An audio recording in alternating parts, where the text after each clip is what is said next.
அன்பும் அருளும் எங்கும் நிலைக்கட்டும்.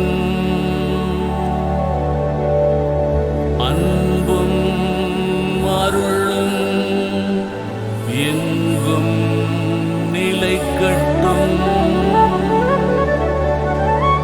எங்கும் நிலைக்கட்டும். சித்தர்களின் மருத்துவ ஆற்றல். இந்த என்ஜான் உடம்புக்கு சிரசே பிரதானம்னு சொல்கிறோம். அந்த சிரசில் நம்ம மூளை இருக்குது. இந்த மனித மூளையில் சாதாரணமாக எல்லா மனிதருக்கும் பார்த்திங்கன்னா இந்த 100% மூளையில் ஒரு 4% தான் அதிகபட்சமாகவே வேலை செய்யுது.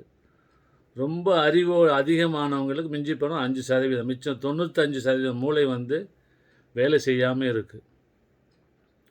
இது சித்தர்கள் இந்த 65வது கலையாகிய மரணமில்லா பெருவாழ்வு கலையை உணர்ந்து கொண்டு அஷ்டகர்ம சித்தியாலும் அஷ்டமா சித்தியினாலும் இந்த மூளையில் இந்த காலியாக இருக்கக்கூடிய, அதாவது ஏற்கனவே இடம் இருக்குது, அது சாவி போட்டு திறக்காமல் இருக்கும். உதாரணமாக இப்போ எல்லோரும் கம்ப்யூட்டர் யூஸ் பண்ணுறோம், எல்லாருமே ஃபோன் யூஸ் பண்ணுறோம்.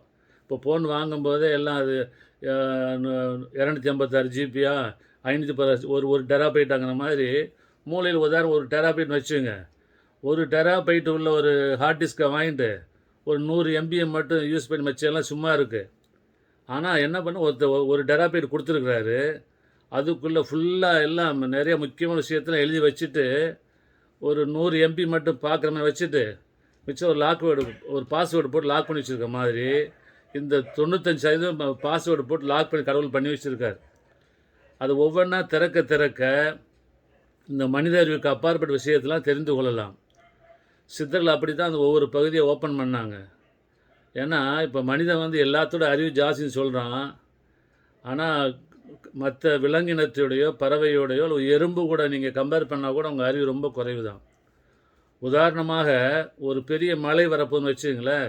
இந்த கிராமத்தில் சுலபம் பார்த்தலாம், அல்லது நீங்கள் ரோட்டில் போகும் பார்க்கலாம். திடீரென்று பார்த்தால் சாரை எறும்பு நிறையா பள்ளமான பகுதியிலேருந்து மேட்டுப்பகுதியிலேருந்து மலையை நோக்கி ஒரு மரத்தில் நிறைய ஏறும். அப்படி மரங்கள்லையும் தரையில் இருந்து வேகமாக பள்ளத்திலிருந்து அந்த எறும்புலாம் ஊர்ந்து போனால் அங்கே எதிர்பாராமல் பெரிய மழை வரப்போன்னு அர்த்தம். ஒரு 4-5 நாள் பெரிய மழை வந்துடும். அதையே சுவற்றில் நீங்கள் வீட்டிலேயோ அல்லது கட்டிடத்திலே மரத்திலே சுவர்கள் சாரையாக எறும்புகள் ஏறிச்சுன்னா அங்கே எர்த்துக்காக வரப்போன்னு அர்த்தம். அதுக்கே தெரியுது. யமன் வரப்போகும்போது நாய்க்கு தெரியுது. அதே போல் பஞ்சபூதத்தில் மாற்றங்கள்னால எர்த்துக்குவாக்கு, நிலநடுக்கம், ஆலி பேரலை, சுனாமி, பெரிய மழை, பெருங்காற்று, புயலை வர்றதுக்கு முன்னாடியே பறவைகளுக்கு, விலங்குக்கு தெரியுது. அப்போ உனக்கே தெரியாமல் போச்சுன்னா அதை அந்த பகுதி உனக்கு அந்த அறிவு இருக்குது, அந்த அறிவை பயன்படுத்தலை. ஏன்னா இப்போ மனிதன் பூரா என்னென்னா இந்த 5 புலன் அறிவுக்கு ஆசைப்பட்டு சந்தோஷமாக ஜாலியாக இருக்க நினச்சிக்கிட்டு அது அதிகமாக தின்னணும், ஜாலியாக இருக்க நினச்சிட்டு அந்த அறிவை பயன்படுத்தாமல் இருக்கிறான். அப்போ இந்த வலது கண்ணும் இடது கண்ணுக்கு உள்ளே இருக்கக்கூடிய சந்திர சூரிய சக்தியில் நீங்கள் தெரிஞ்சு கொண்டு இருந்தீங்கன்னா எல்லா ஆற்றலும் உங்களுக்கு வந்துடும். அதுதான் சித்தர்கள் வாசி யோகம் என்று சொல்லி கொடுத்தாங்க. அந்த வாசி யோகமும் பஞ்சாட்சர பூஜை, வாழை பூஜை செஞ்சாச்சுன்னா அந்த மூளையில் எல்லா பகுதியும் திறக்க ஆரம்பிச்சிடும். அதனால தான் சித்தர்கள் 1000 ஆண்டுகளுக்கு முன்னாடியே மனுஷனுக்கு வரக்கூடிய வியாதி 4448ன்னு கண்டுபிடிச்சி அந்த வியாதிகளுக்கு மருந்து கண்டுபிடிச்சாங்க. ஒரு மூலிகை போய் நின்னோட அந்த மூலிகை தன்னால் பேச போகிறது. ஃப்ரெண்டுகிட்ட போய் நீங்கள் பார்க்குறீங்க, எப்படி இருக்கீங்கன்னு கேட்குறீங்க, உடம்பு நல்லா இருக்கு சொல்கிறீங்க, உங்கள் பையன் எப்படி இருக்கான், உங்கள் மனைவி எப்படி இருக்கிறாங்க, குடும்பத்தில் எப்படி இருக்காங்க கேட்குற மாதிரி ஒரு மூலிகைத்தில் போய் சித்தர் என்ன பேசினோன்னே அந்த மூலிகை அதுவாகவே தன்னுடைய மாந்திரிக குணத்தையும் தன்னுடைய மருத்துவ குணத்தையும் தன்னுடைய ரசாயனத்துடைய சக்தியை அந்த மூலிகை சொல்லிடும். உடனே அவங்க மூலிகை பதிஞ்சிடும். இப்படித்தான் ஒவ்வொரு மூலிகைகளையும் பார்த்த மாத்திரையில் கண்டுபிடிச்சி எந்த மூலிகையோடு எந்த மூலிகை சேர்த்தா எந்த வியாதி தீரும். ஏன்னா சக்தி சிவமும் சேரும்போது ஒரு ஞான குழந்தை முருகன் உண்டாகிற மாதிரி மருந்துகளையும் சக்தி சிவமும் ரெண்டும் சேர்ந்தவுடன் அபூர்வமான ஒரு புதிய மருந்து உண்டாகும். அப்படித்தான் அந்த 8 பாசனம் உண்டாக்கி 9 சமப்படுத்தக்கூடிய உண்டாக்கி தான் நவபாசனம் உண்டாக்குனாங்க. அது மாதிரி எல்லா ரகசியங்களையும் இந்த மண்ணிலிருந்து கிடைக்கக்கூடிய மினரல்ஸ் ஒரு மண்ணை பார்த்து இந்த மண்ணில் என்னென்ன ரசாயன கெமிக்கல் இருக்குன்னு கண்டுபிடிச்சாங்க.